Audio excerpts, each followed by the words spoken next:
Hello everyone, welcome to part 3 of percentage. So let's start. In previous session we have done questions up to 9. Let's do question number 10. 3/4 of a number is less than the number itself by 35. चलिए वो number मैंने x मान लिया जिसका 3/4 उसी number से 35 से कम है. सो इक्वेशन क्या बनेगी? Let number be x. So उसका 3/4 अपने नंबर से ही 35 कम है. तो इक्वेशन क्या बनेगी? बड़े नंबर से छोटा माइनस होगा. सो नंबर है x, ठीक है. सो 3/4 उससे छोटा होगा, सो 3/4 उसमें से माइनस कर देंगे. तो इक्वेशन बनेगी जो मैंने यहाँ पे बनाई. So equal to 35. इसको सिंप्लीफाई करेंगे, आपको मिलेगा x upon 4x minus 3x equal to 35 and x मिलेगा, मल्टीप्लाई करेंगे और ये मिलेगा 140 और आपसे नंबर ही पूछा है, आंसर इज 140. ये तो था एक्स मेथड. अब देखिए सैंपल मेथड से कैसे करते हैं. आपको नंबर नहीं पता है, सो आप एक ऐसा नंबर लें जिसका 3/4 हो पाए. तो वो नंबर या तो आप 100 ले सकते हैं या 4 भी ले सकते हैं. 4 के टेबल में क्यों कह रहा हूँ? क्योंकि मुझे उस नंबर का 3/4 निकालना है. सो 4 से वो नंबर कटें, जो भी नंबर मैं यहाँ पे मानूंगा. तो वो नंबर 4 का टेबल हो सकता है और 4 का कोई भी मल्टीपल, 4, 8, 16, 12, 100 भी हो सकता है. तो आप ऐसा करो, उस नंबर को 4 ही मान लो. आप इस नंबर को 4 मान लो या फिर 100 मान लो. मैंने वो नंबर 100 मान लिया. लेट नंबर भी 100. अब इसने कहा इसका अगर मैं 3/4 निकाल दूं और इसका 3/4 कितना होगा? 75. इसने कहा ये जो 75 है ये अपने आप से, मतलब 100 से ही 35 कम है. मैंने कहा 75 सैंपल में 100 से कितना कम है? 25 कम है. बट एक्चुअल में 35 था, इसलिए मैंने 25 को 35 के बराबर कर दिया. 1 की वैल्यू कितनी आ जाएगी? 35/25. मुझे फाइंड करना है नंबर. सो नंबर कितना है? 100. सो मुझे 100 की वैल्यू अगर फाइंड करनी हो तो 100 से मल्टीप्लाई कर दो 35/25 से. तो आंसर मिलेगा 35 इंटू 4 एंड यहाँ से आपको नंबर मिलेगा 140. So answer is 140, option A. तो आप ऐसे भी इस क्वेश्चन को कर सकते हैं. Now next question 11. 450% of a number is 4725. 450% of number is 4725 और आपसे पूछा what is 82% of the same number. So इसको सिंपल करें, पहले नंबर फाइंड कर लो. सो ये कट करके 5 इंटू 9, 5 इंटू 2, 9 से सामने कट होगा. 9 into 5 45, 2 remaining. 9 into 2 18, 4 9 into 5. So x equal to cross multiply 2 into 5 10, 4 and 5, 2 into 5 10, 1050. But ये नंबर आया है, मुझे फाइंड करना है इसका 82%. सो 1050 का 82% निकाल दो, आपको आंसर मिलेगा 5 इंटू 2, 5 इंटू 2 1 एंड 2 4 1, 21 इंटू 41 और ये आपका आंसर बनेगा 861.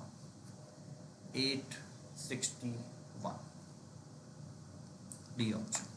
Next 3/5 of a number. 3/5 of a number is equal to 250 more than 40% of the same number. और सेम नंबर मैंने x माना है, नंबर क्या माना है? x.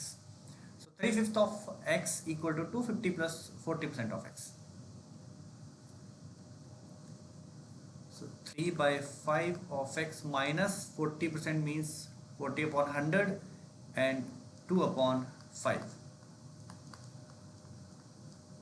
यहाँ से आपको मिलेगा x/5 equal 250.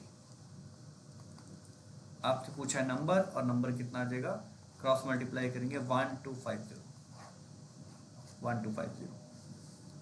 B option. Next,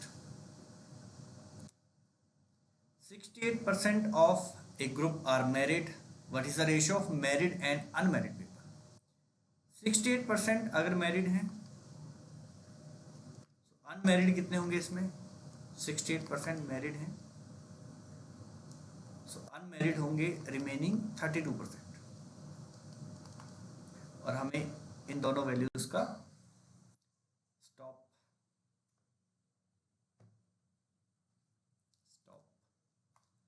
resume 3 2 1 go. Question number 13, 68% of a group are married, married हैं 68% और अनमैरिड कितने हैं? रिमेनिंग 32%, और मुझे फाइंड करना इनका रेशियो।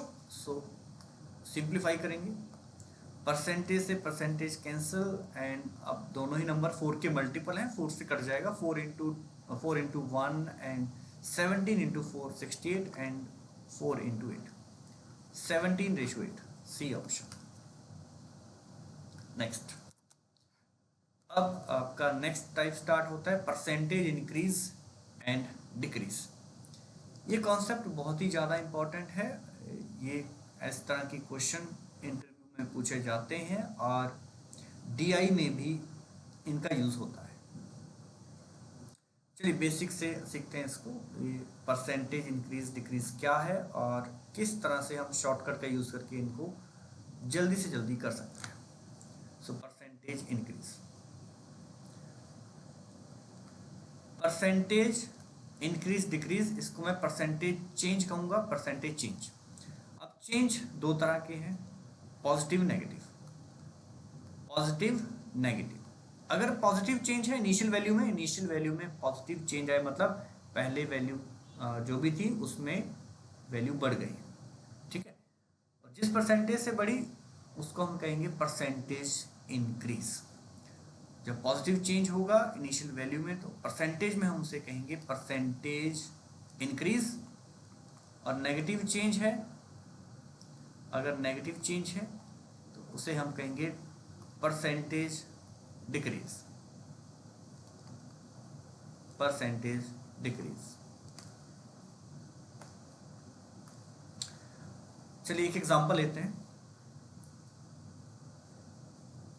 मान लो एक इनिशियल नंबर है, ओरिजिनल नंबर, इनिशियली ये 40 था, इनिशियली 40 था, इसमें मैंने 20 का इंक्रीमेंट कर दिया और ये नंबर 60 बना। 40 से 60 हुआ मतलब 20 का इंक्रीमेंट हुआ, ये मेरा न्यू नंबर है। अब अगर मैं आपसे पूछूं इनिशियल नंबर में कितना इंक्रीमेंट आया, तो आप कहेंगे सर 20 का इंक्रीमेंट आया to get new number that is 60। But इसी नंबर्स में मैं आपसे पूछूं by how much percentage the original number is increase, मतलब ओरिजिनल नंबर आपका कितने परसेंट से इंक्रीज हो गया। सो परसेंटेज इंक्रीज यहाँ से कैसे आएगा, परसेंटेज इंक्रीज, जितना वैल्यू में इंक्रीमेंट आया, जितना वैल्यू में इंक्रीमेंट आया अपॉन इनिशियल वैल्यू या original value into 100, increment upon initial value into 100। सो इंक्रीमेंट कितना है 20 का, 20 का इंक्रीमेंट कितने पे आया है 40 पे आया है, 40 से वैल्यू बढ़ी थी into 100। So answer is 50%, 20 into 40 और ये कटेगा तो 50%, 50% यहाँ पे इनकम आया है। और अगर आप वेरीफाई करें तो 40 का 50% नीचे हाफ कर दे तो 20 ही आता है। तो ये जो 20 है ये 40 का 50% है, इतने का परसेंटेज में इंक्रीमेंट आया 50% और वैल्यू में 20। ओके, अब परसेंटेज डिक्रीज का भी एक केस लेते हैं। परसेंटेज डिक्रीज, मान लीजिए इनिशियल वैल्यू है 40 एंड ये वैल्यू कम होके 30 रहेगी। इट मीन्स इसमें कितने का डिक्रीज आ गया, 10 का डिक्रीज। माइनस में डिक्रीज के लिए यूज करूंगा और इंक्रीज के लिए प्लस। 10 का डिक्रीज हुआ, यही अगर इसी में से अगर मैं आपसे पूछूं परसेंटेज डिक्रीज कितना है, percentage decrease, so percentage decrease कितना आएगा, जितना वैल्यू में डिक्रीज आया अपॉन इनिशियल वैल्यू या ओरिजिनल वैल्यू इनटू 100। सो डिक्रीज 10 का आया, इनिशियल वैल्यू है 40 इंटू 100, सो आंसर इज 25%, 25%। तो 25% का इसमें डिक्रीज आया। और अगर आपसे क्वेश्चन पूछा जाए परसेंटेज चेंज, उसका भी एक क्वेश्चन ले लेते हैं। एक नंबर है 60 से 70 हुआ और आपसे पूछा है परसेंटेज चेंज। तो हमने देखा कितने का चेंज है, 10 का चेंज है, बट चेंज पॉजिटिव है, 10 का चेंज। 60 पे चेंज आया इंटू 100 और आंसर बनेगा 16.66। अब देखो इसके बाद ऑप्शन में 16.66 इंक्रीज भी होगा, 16.66 डिक्रीज भी होगा। इसमें हमारा आंसर आएगा 16.66 इंक्रीज, क्योंकि हमसे परसेंटेज चेंज का है। चेंज पॉजिटिव भी हो सकता है, नेगेटिव भी हो सकता है। इस क्वेश्चन में या इस केस में पॉजिटिव चेंज था, इसलिए मैंने यहाँ पे इंक्रीमेंट लगाया। अगर डिक्रीज होता तो परसेंटेज डिक्रीज, यहाँ पे 16.66 डिक्रीज लगाता।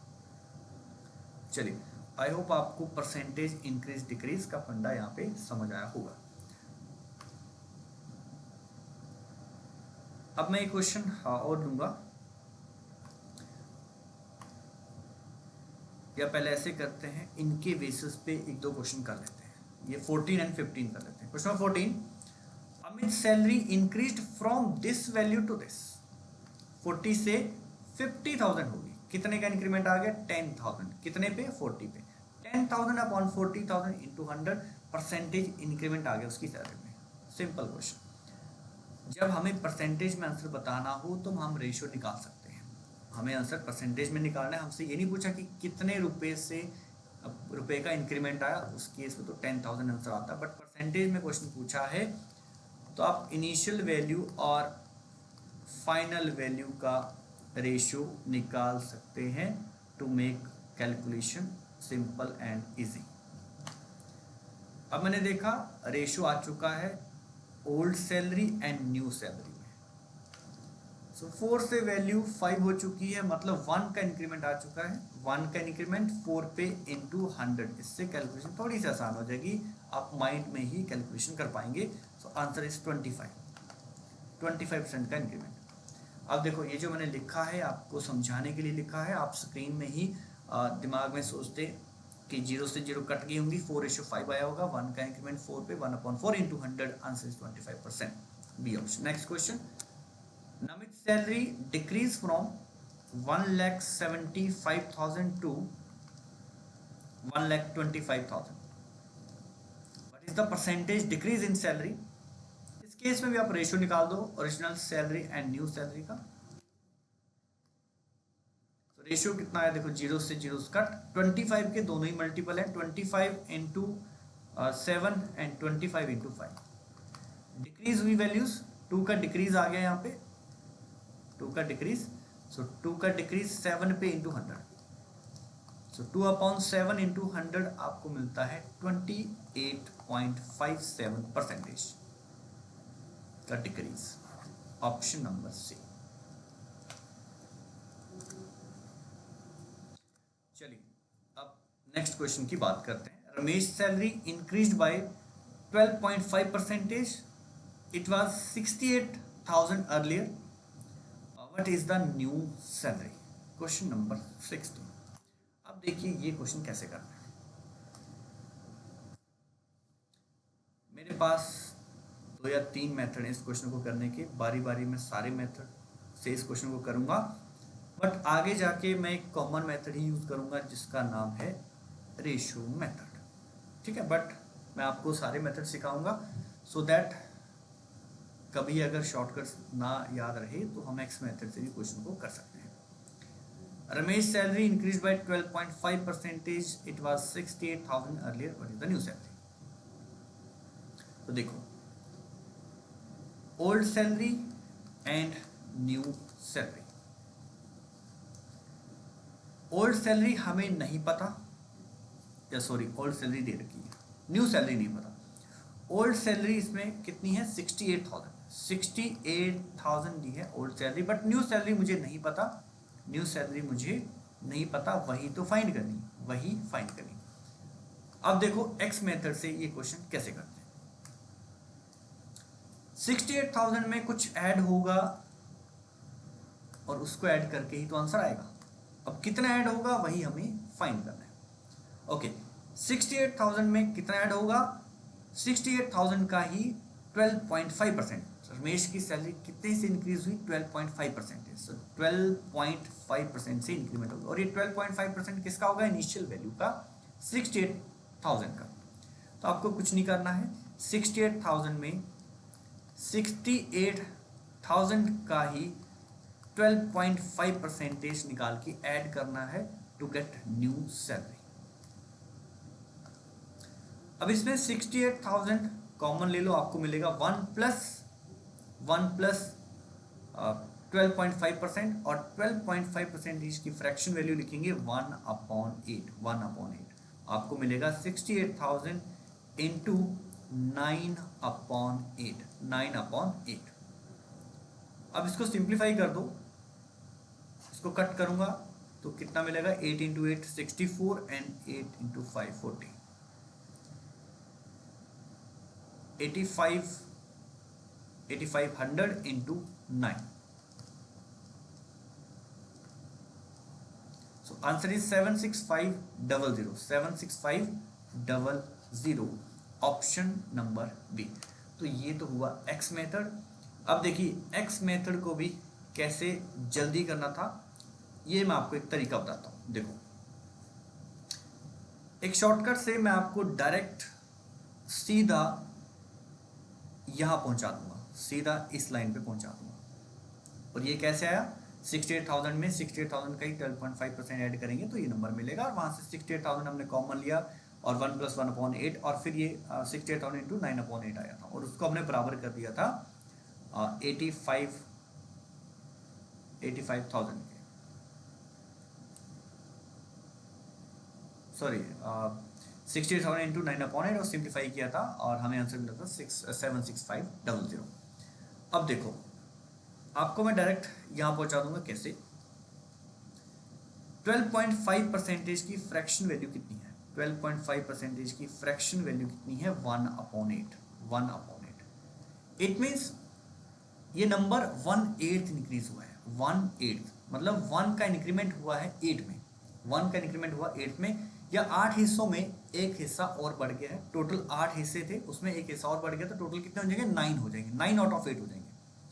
जैसे अगर 8 स्लाइस की मैं बात करूं, 1 2 3 4 5 6 7 8, ऐसा ही एक स्लाइस और इंक्रीज हो जाए, इसमें एक स्लाइस और इंक्रीज हो जाए, तो अब ये कितने पार्ट हो जाएंगे, अब ये कितने पार्ट हो जाएंगे, 9/8।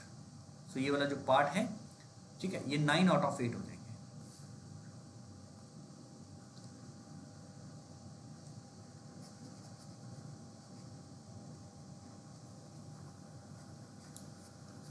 ओके, तो देखिए आपको क्या करना है, हमेशा जब भी आपको न्यू वैल्यू निकालनी है इनिशियल वैल्यू से, तो आपने इनिशियल वैल्यू को हमेशा मल्टीप्लाई करना है। किससे मल्टीप्लाई करना है, जितना इंक्रीमेंट आए परसेंटेज में, उसका फ्रैक्शन वैल्यू निकाल लेंगे। और अगर 1 का इंक्रीमेंट है 8 में, तो आप 8 में 1 ऐड कर देंगे, 9/8 निकाल देंगे इस नंबर का, ये नंबर आपका 9/8 हो जाएगा, और 9/8 से मल्टीप्लाई करके आपको सीधा न्यू सैलरी मिलेगी। और सेम चीज़ हमने यहाँ भी करी थी, 68,000 इंटू 9/8।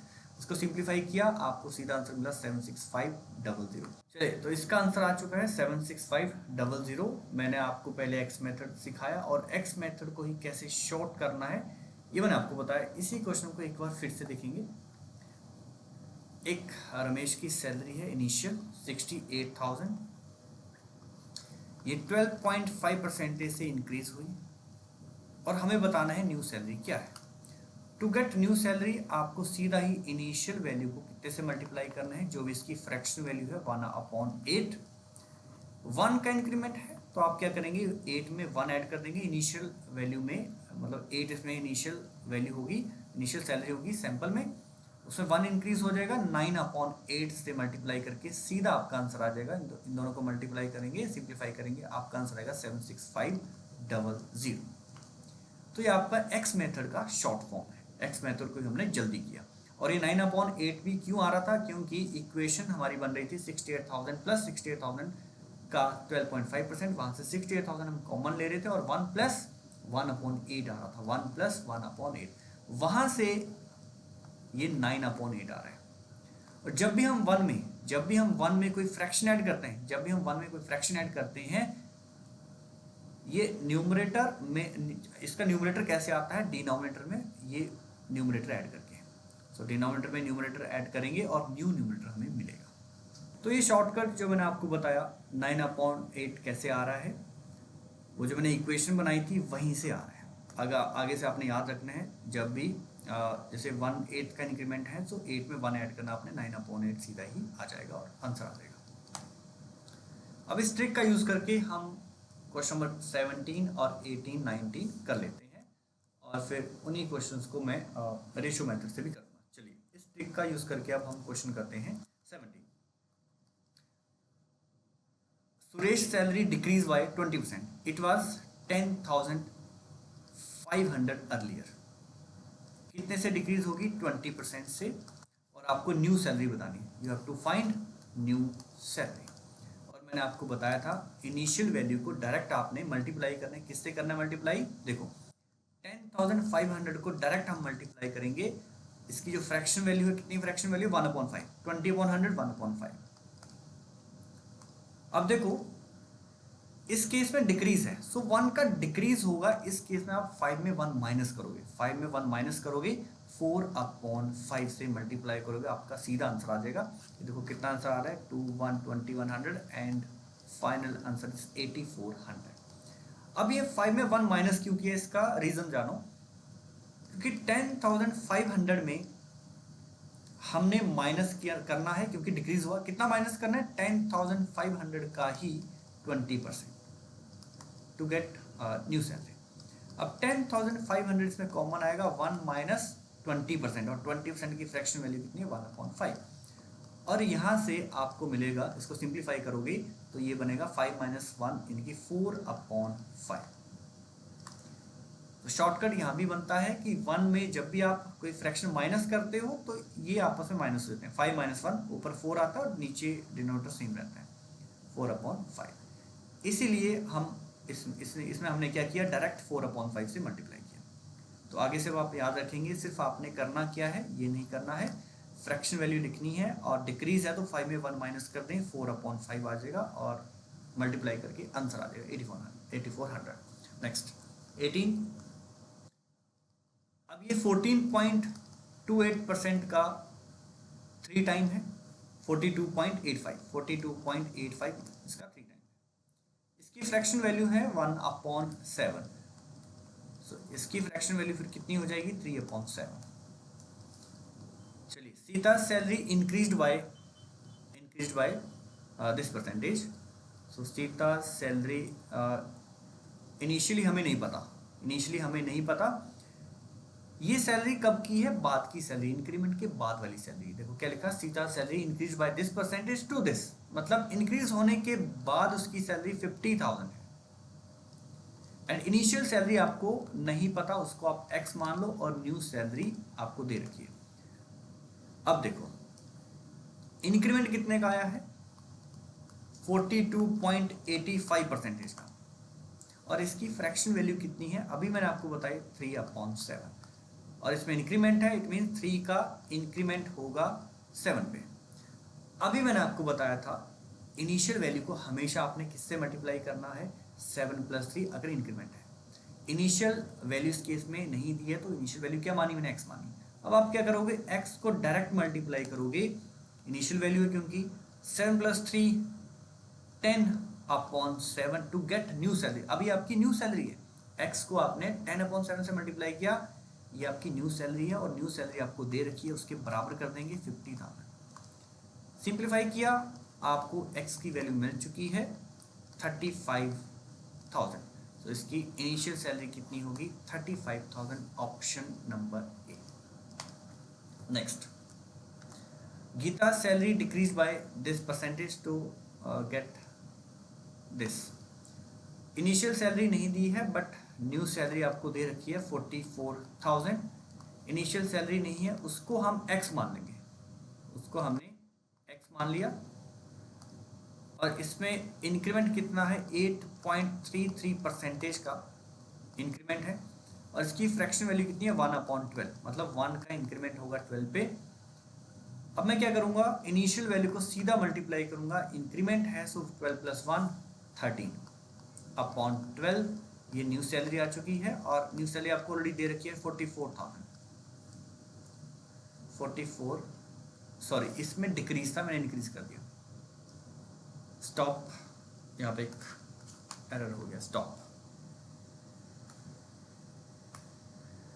रिज्यूम 3 2 1 को। चलिए अब हम करेंगे question number 19। Gita salary decrease by this percentage to this.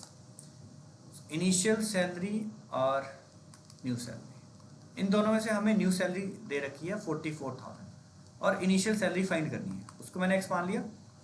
इसमें कितने का डिक्रीज आया, 8.33 परसेंटेज का डिक्रीज। सो इसकी फ्रैक्शन वैल्यू है 1/12, 1 का डिक्रीज 12 पे। अब मैं इनिशियल वैल्यू को सीधा मल्टीप्लाई करूंगा, 12 - 1 11/12 टू गेट न्यू सैलरी। और न्यू सैलरी हमें दे रखी है 44,000। सिंप्लीफाई किया 4,000 एंड एक्स की वैल्यू कितनी आ जाएगी, 48,000। Option number D. तो यहाँ पे हमारा एक्स मेथड फिनिश होता है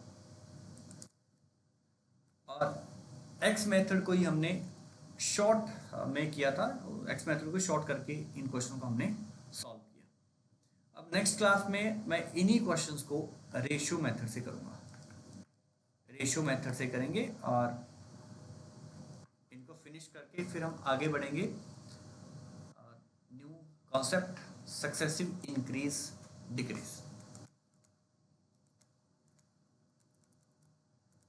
आज हमने की क्वेश्चन नंबर 19। चलिए अब मिलते हैं नेक्स्ट क्लास में। Thank you.